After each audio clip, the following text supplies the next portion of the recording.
amazing update for you. This one update of ICI can save your attempt. This one update of ICI can actually increase your 15 to 20 marks in every subject because ICI Board of Studies is conducting subject specific webinars. वो लोग क्या कर रहे हैं, accounts, maths, law, हर एक subject का अलग अलग वेबिनार्स जहाँ पे वो लोग बहुत ही सीक्रेट टिप्स डिस्कस कर रहे हैं, जैसे कि इस टाइम किस टाइप का पेपर एक्सपेक्टेड है, या फिर ये पर्टिकुलर चैप्टर्स में से कौन से इलस्ट्रेशंस रेफर करो, बस ये इलस्ट्रेशंस करके भी आपका वो पर्टिकुलर चैप्टर हो सकता है। हर चैप्टर में से किस टाइप का क्वेश्चन एक्सपेक्टेड है, बच्चे कौन से टाइप के क्वेश्चंस में गलतियां कमिट करते हैं, ट्रू और फॉल्स में जनरली किस टाइप के क्वेश्चंस आते हैं, थ्योरी आपको किस तरीके से प्रेजेंट करनी चाहिए। Oh my God, amazing insights guys. लेकिन एक एक वेबिनार 2-2, 3-3 घंटे का होता है, मुझे पता है आप लोग के पास टाइम नहीं, अब तो अच्छे बच्चे हो, पढ़ाई कर रहे हो, इसलिए I am sitting down watching all these webinars and noting down the crucial summary pointers for you.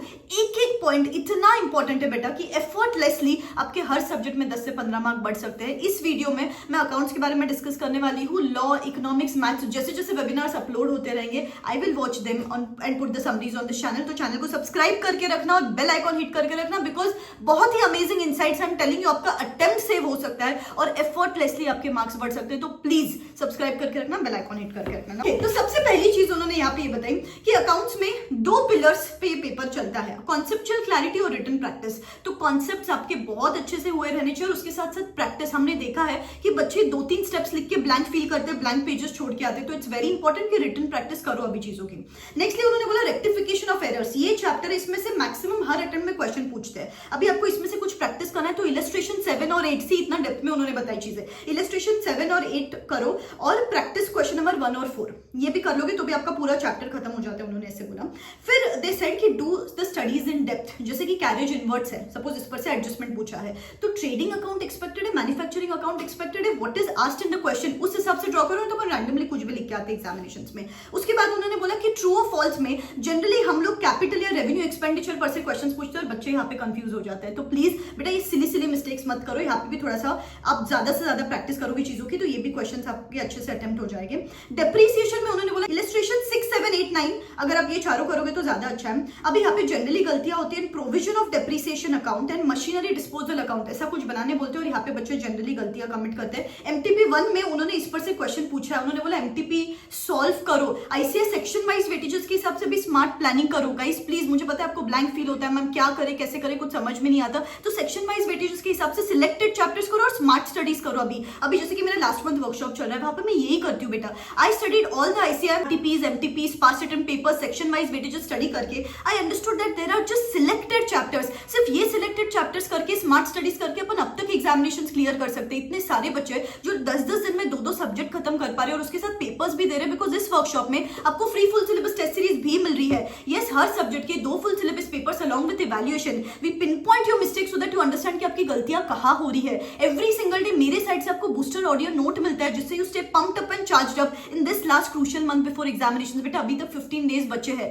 कल इवनिंग में 27th इवनिंग को 6 PM में एक 15 डे का study planner, smart study planner, जहां पे मैं आपके साथ भी एक स्मार्ट ब्लूप्रिंट शेयर करूंगी और उसके साथ 1.5 डे स्टडी प्लानर की एग्जैक्टली 1.5 डेज में अपन कैसे पढ़ाई करने वाले, पूरा डिटेल में हम यहाँ पे बात करने वाले। जितने भी सेशंस अभी तक हुए उनका रिकॉर्डेड फॉर्मेट में देख सकते हो। अमेजिंग 2-3 सेशंस और लाइंड अप है, बहुत यूजफुल रहेगा गाइस आपके लिए। 15 डेज में भी अपन एग्जामिनेशंस क्लियर कर सकते हैं प्रोवाइडेड आप स्मार्ट स्टडीज करो। And when you see so many CA foundation students around, they also haven't prepared much till now, but when they are ready to put in their 100% in these last 15 days, आपके अंदर भी अलग जोश आ जाता है। तो hurry up, enroll yourself ASAP, description box में लिंक है। नेक्स्ट 48 आवर्स में मैं इसके एनरोलमेंट्स क्लोज कर दूंगी। Let's just not underestimate the power of these last 15 days. This is our last best chance to make our parents feel proud. So बस अभी तक 15-16 डेज है, ऑन एन एवरेज 4 डेज बचे हैं every subject के लिए, अभी तक हो सकता है, बस गिव अप नहीं करते अभी बेटा।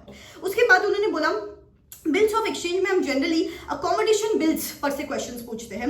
फिर उन्होंने क्या बोला, जनरल गलतियां ऐसे देखी गई है, हम पूछते हैं journal entries in the books of drawer. बच्चे ड्रॉ करके आ रहे हैं journal entries in the books of drawing, मतलब जो पूछा है वो तो पढ़ो। अभी मुझे पता है कि सिर्फ ये कॉमन छोटी से एरर की वजह से आपके 8-8 मार्क्स चले जाते हैं और फिर आपको लगता है मैम मुझे तो एग्जाम्शन मिलना चाहिए था। बेटा क्वेश्चन पढ़ो, किसके बुक्स में जर्नल एंट्रीज पूछी है उस हिसाब से ड्रॉ करना है, राइट। फिर उन्होंने बोला कंपनी अकाउंट्स में कॉमन क्वेश्चन जो हमेशा पूछते हैं जनरली, दे डिडंट से कि इस बार आएगा, बट इनडायरेक्टली उन्होंने बोला री issue and forfeiture of shares. अगर इस पर से ज्यादा अगर मेहनत करते हो, ज्यादा प्रैक्टिस करते हो तो ज्यादा बेटर है। थियरी अब आपके ओन लैंग्वेज में लिख सकते हो, कॉन्सेप्चुअल अंडरस्टैंडिंग चाहिए सी बेटा, बाकी थियरी अब आपके ओन लैंग्वेज में लिखते हो तो भी चलता है। फॉर समरी, एग्जाम के एक दिन पहले उन्होंने सारांश बुक रिलीज किया है for quick revision in that day before examinations. तो क्विक रिविजन के लिए यू कैन रेफर टू सारांश। क्वेश्चन नंबर 1 उन्होंने बोला अगर पेपर खत्म करना है ना आपको पूरा 100 मार्क्स का, तो क्वेश्चन नंबर 1 12 to 13 मिनट्स में हो जाना चाहिए। फिर उसके बाद हर क्वेश्चन को हाफ एन आवर आप दे सकते हो, एंड लास्ट के 15 मिनट्स रिविजन के लिए रखो। क्यों रिविजन के लिए रखो? बिकॉज काफी बार क्या होता है अपना बैलेंस शीट टैली नहीं होता है, लेकिन लास्ट के रिविजन के टाइम पे क्विकली वो क्लिक हो जाता है। सो फिर प्लीज 15 मिनट्स रिविजन के लिए रखो, सिली मिस्टेक्स वगैरह भी अवॉइड हो जाती है। लेकिन बैलेंस शीट टैली के लिए टेक्निकली एक ही मार्क होता है, तो स्टेप मार्किंग भी मिलती है। दे सेड अगर नहीं भी टैली हुआ तो पैनिक नहीं करना है, स्टेप मार्किंग मिलती है, हम हर स्टेप के लिए यहाँ पे मार्क्स देते हैं। Working notes and assumptions form the part of your answer. जैसे कि सब्सक्रिप्शन अकाउंट है, अभी सब्सक्रिप्शन अकाउंट आप जब इनकम एक्सपेंडिचर ड्रॉ करो वहां पे सब स्टेप्स नहीं लिखने, एक वर्किंग नोट ड्रॉ कर लो और सब्सक्रिप्शन वर्किंग नोट नंबर 1 सिर्फ इतना करो, प्रॉपर रेफरेंसिंग दो, प्रॉपर प्रेजेंटेशन करो। जहां जहां पे आपको लगता है कि अजम्पशंस रिक्वायर्ड है, you can quote down the assumptions as well. अभी एक उन्होंने सवाल पूछा था, suppose an actor is going abroad to purchase fixed asset, तो इसका travelling expenditure is going to be capital और रेवेन्यू। मैं आपको पूछती हूँ, आप कमेंट सेक्शन में मुझे बताना। अगर आप यहां तक पहुंचे हो वीडियो के तो आई एम प्रीटी श्योर शायद आप सीरियस हो पढ़ाई को लेकर। अगर आपको इसका आंसर पता है तो कमेंट सेक्शन में जरूर बताना। फिर उसके बाद सेट जनरल सिली मिस्टेक्स देखी गई है, कैरी फॉरवर्ड एरर्स, यहाँ पे 0.25 आपने कैरी फॉरवर्ड कर लिया 0.52, कॉपी पेस्ट एरर्स देखे गए। सो प्लीज थोड़ा सा काम डाउन होकर पेपर लिखोगे ना तो अच्छे से लिख पाओगे। उसके बाद सेट सिर्फ refer to test your knowledge questions और इलस्ट्रेशंस, तो भी काफी है। आईसीआई के इतने भी आप रेफर करते हो तो भी ठीक है। राउंड ऑफ अप टू 2 और 3 डेसिमल्स इनफ, इससे ज्यादा आपको राउंड ऑफ करने की भी जरूरत नहीं है। Calculator, refer to the calculator जो आप ऑलरेडी जिस पे प्रैक्टिस करते आए हो। बहुत सारे बच्चे एक्सपेरिमेंट करते हैं वो एग्जाम के टाइम पे, तो please always carry the calculator जो जिस पर आपका हाथ बैठा हुआ है, जिस पर आप इतने टाइम से प्रैक्टिस कर रहे हो। बेटा एक एक चीज जो मैं बोल रही हूँ ना, टाइम मैनेजमेंट की जो चीज बताई मैंने, इलस्ट्रेशन जो मैंने बताया आपको, थियरी जो मैंने आपको यहाँ पे बताया, या फिर silly mistakes, I am telling you, बस एग्जाम हॉल में जाने के आधे घंटे पहले भी खुद को ये चीजें रिमाइंड करवा के दोगे ना, तो मेरी गारंटी है कि 10 मार्क्स तो आपके ऐसे ही बढ़ जाएंगे। बिकॉज काफी बार आपको मिलते हैं 50 मार्क्स, टेक्निकली 60 मिलने चाहिए, वो एग्जाम के पैनिक में अब वो 10 मार्क्स ऐसे ही गवा बैठते हो। तो ये 10-10-10 चारों सब्जेक्ट में अगर 10-10 मार्क्स सेव हो सकते हैं तो 40 मार्क्स, और कितनी बार तो अपने को यार 150-160 मार्क्स पे आके अपन अटक ही जाते हैं ना। तो these particular insights are extremely useful for you, और ऐसे ही हर सब्जेक्ट के मैं डालती रहूंगी, बस आप पढ़ते रहो यार बेटा, ठीक है। जैसे कि मैंने बोला था, I am going to talk CA, walk CA, eat CA in these 15 days, तो प्लीज बस मेहनत करते रहो, ठीक है। मैं आपके साथ हूँ till the end of examinations. Believe in yourself. This is me signing out. Wish you all the best. Tata.